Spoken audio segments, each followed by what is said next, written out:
Welcome everyone. This video lecture is for Unit 3, which began Tuesday, October 24th and goes through Thursday, November 9th. Again, I apologize for the slight delay in getting this video lecture to you.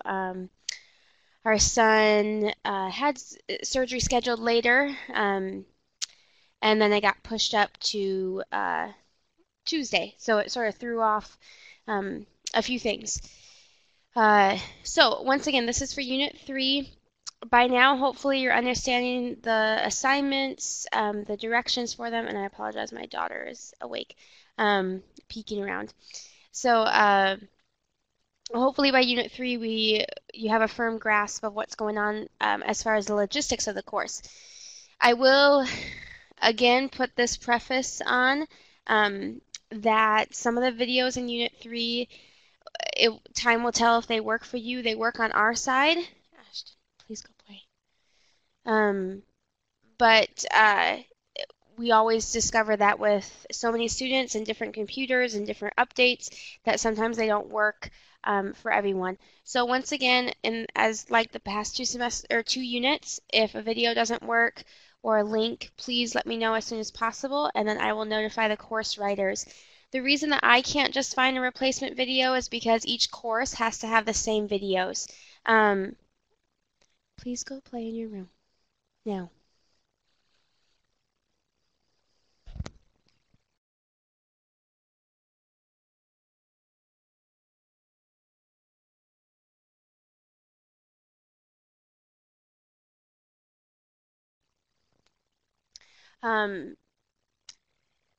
So each unit, there's I think 6 or 7 different sections this semester. Each section needs to have the same videos. So bear with us and we'll get it figured out.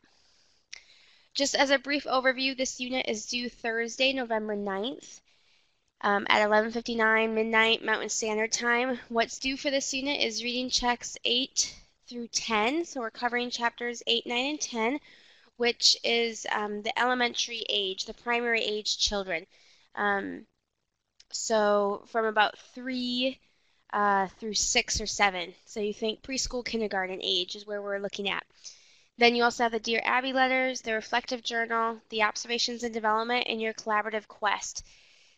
Your initial post is due Tuesday, October 31st, and then your 2 additional responses are due by the unit due date of November 9th. Just some helpful hints, a reminder, everyone seems to be doing pretty well at this, but there is the minimum word count of 2,200 words on the Dear Abby letters. In the discussion board, which I'll get into in just a moment, I'll discuss that part of it, but as always, email me or call me with any questions. So let's go into iLearn, and under the content, here's Unit 3 with chapters 8, 9, and 10, and then the unit activities. I do want to open up the collaborative quest. This unit, we're discussing stranger danger. So there's a book, a Bernstein's Bear book about learning about strangers. They have a video of someone reading it, but there's also the text of the book if you'd rather just read the text. And then there's a brief commercial to watch about abductions, and then a website to look at called Anti-Abduction. So what we want you to discuss in your discussion board, and again, you'll be broken into groups of about 10 students. What we're discussing is the pros and cons of teaching this age group, so 3 to about 7, 6 or 7, teaching them about stranger danger. There's pros to it, and there's also some negatives that come with it. And you'll think about those as you read through the chapters, as well as watch and listen to these links. To share a little bit about our experience, so our daughter, who you just saw, is 4, and stranger danger is on my mind all the time. We went to, I'll try to get through this without tearing up. We went to the zoo the other week up in Houston, and one part of the zoo, it's called the children's area or the children's zoo, and it has a couple of different playgrounds, a petting zoo, like a little farm. I don't know. Just think of a children's zoo, and that's what it is. And so we were with a large group of a couple other families from our ward, but my kids had gone ahead with me to the playground area, so we were going to hang out there until the other families caught up with us. And I have a 4-year-old, my daughter, and then my son, who's going to be 2 in January, is just this bottle of energy that is nonstop. And so he's always trying to fall down this and climb this height and run around here and run off. And so most of my energy is spent keeping him safe. And my daughter is pretty, she's definitely not shy. She's very social, but she doesn't wander. She doesn't, just walk off for no reason. Um, and so most of my focus was on keeping track of my son. And after about a minute or two, I couldn't see Ashton, my daughter, on the playground. And normally when that happens, I give it, 30 seconds to a minute because she may pop out of a tunnel or come down a slide or something. So I kept watching my son and counted in my head, and a minute passed, and I still didn't hear her or see her, and the playground's not huge. And I'm getting nervous. And so about another minute of me thinking, okay, she's here somewhere, she's still not there. And she's not one, if she has to go to the bathroom, she comes and gets me, so I knew she wasn't there. Um, so I didn't want to have to get my son and carry him all over looking for my daughter because he fights that. He doesn't like to be carried. He wants to walk. So I thought, well, if I take him with me, then I'm chasing him too while looking for my daughter. So I thought I'll just sort of walk around the perimeter while keeping my son in the playground, and I'll see if I can find her. And I had no luck. Um, and so my heartbeat started getting higher, and um, I couldn't find her. And so I call one of the friends that I was with, and said, if you, as you're walking towards us, there's a long walkway to the children's zoo. Please watch out for Ashton in case she went towards you. If you don't see her, then I know she's at least still confined to the children's zoo area, which is a large area, but at least I knew there was only one exit out of it, so at least I knew she was still back there. And she hadn't seen her, but they were coming down, so they would help look for her. And a couple more minutes passed, and I'm getting nervous and walking everywhere and hoping my son stays where he is, and I can't find her. And right away, every thought keeps coming to my mind of did someone take her? Did someone just walk off with her? My daughter is very friendly and loves dogs, and so I was worried that if someone told her that I have a dog at my house or in my car, that she would want to go see it, and that would be enough to pull her away from that area and from me. Within a couple extra minutes, she popped out of this other playground on another area, and so I was relieved. And then I went back, and my son was gone. He had wandered off while I was looking for my daughter. Um, and so then we're trying to find Tanner, and about 30 seconds later, he pops out of a tunnel, so he was fine.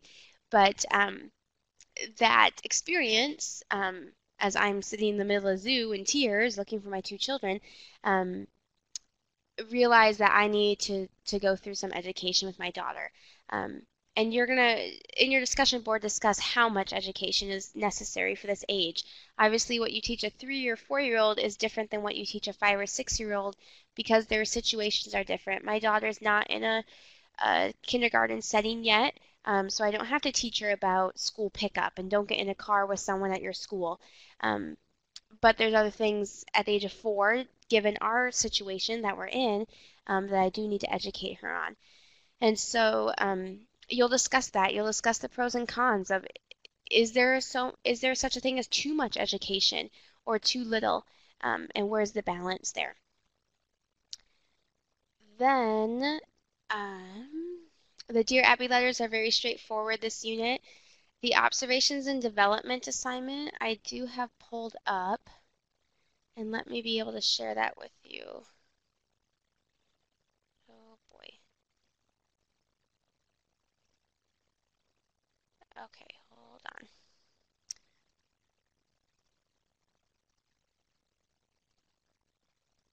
Okay. For some reason, it's only letting me share one screen at a time, so let me try this again.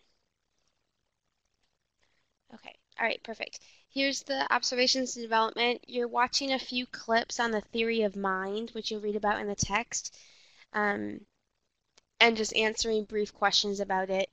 And then this last question focuses on play and why free play, playing with peers, is crucial for this stage of development.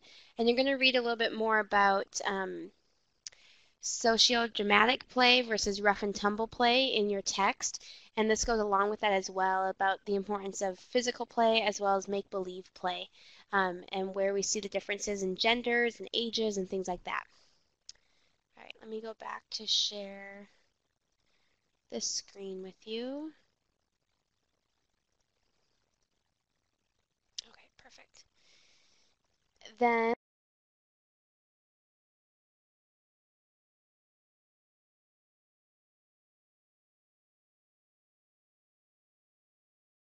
the reflective journal instructions. For this unit, once again, it's a copy and paste. And some of you have said, why isn't the same through each unit? And that's a great question. It's one I ask every semester. And so that has been suggested to the course writers in the following semesters, is to make them all uniform, whether it's a link, a Word document, or copy and paste. So you will have to copy and paste all of these into a Word document as well. These questions are straightforward. I typically do not have any students wondering about a specific question or being hung up on one. Here's question 16, is about the two forms of play that I was referring to in the observations and development assignment. Otherwise, it's straightforward in that. Okay. So that's all the unit activities. If you have any questions on them, your reading checks, just let me know, and I'm happy to help. I do want to share a few quotes from general authorities. So in this unit, we discuss discipline and punishment. Typically, before the age of 2 or 3, discipline and punishment is essentially redirecting. So for my son, who's almost 2, the easiest way to fix a behavior problem is just to redirect him. Okay, well, let's not hit your sister with blocks, so let's put the blocks away and go play something else. That is typically if you look at child development, the best way of dealing with behavior problems in that age group. Now, depending on your child, some at 2, some at 3, depending on their verbal skills, and maybe some a little bit later, there becomes the need of discipline. So if my daughter was hitting my son with blocks, being a 4-year-old, she knows better. She has the sense of right or wrong. There would be a consequence given for that. Whereas for my son, the consequence would be to take the blocks away. With my daughter, it might be take the blocks away, say sorry to your brother, and go sit in your room for a few minutes. And so as children get older, the discipline side of things, I shouldn't say become more complex, but has more variety in what we do, as far as creative consequences, natural consequences, and things of that sort. So I bring this up because you are going to be reading about punishment and how that relates to discipline. And President Brigham Young said this quote, stated, "Bring up your children in the love and fear of the Lord. Study their dispositions and their temperaments and deal with them accordingly, never allowing yourself to correct them in the heat of passion. Teach them to love you rather than to fear you." And I love that because so often if we are very upset as a parent, as a caregiver, we can take that out on our children when they make a poor choice. But instead, President Young invites us to teach them that often when we are giving consequences, it's a moment that we can, a teachable moment to our children. Then President Uchtdorf actually stated this last, April General Conference. Well, first, okay, so fear is often used as a way to get people to do something. So your supervisor, your boss may use fear to say, if you don't do this, then you're not going to get the raise next year. If you don't do this, you're going to get laid off. Or if you don't do this, you're going to get fired. And things like that. We may use fear with our children without even realizing it, that if you don't come here right now, I'm going to leave you at the store. Well, that's fear induced. We see it with employers, as I mentioned, with bosses, and also politicians with the voters. That if you don't vote for me, I'll raise your taxes. Well, that's fear-based. So President Uchtdorf stated, how does God motivate his children to follow him every day? He sent his son. God sent his only begotten Son, Jesus Christ, to show us the right way. God motivates through persuasion, long-suffering, gentleness, meekness, and love unfeigned. God is on our side. He loves us, and when we stumble, he wants us to rise up, try again, and become stronger. He is our mentor. He is our great and cherished hope. He desires to stimulate us with faith. He trusts us to learn from our missteps and make correct choices. This is the better way. So I love when he says that he desires to stimulate us with faith. Rather than motivate us with fear, he motivates us through faith. And this is something that we can do as parents and caregivers to children of all ages, but especially during this early childhood development stage, where they can learn to love and respect their parents rather than fear them. So I invite you to contemplate that as you read these chapters as well. That is all that I have for Unit 3. Again, if you have questions or concerns, please let me know.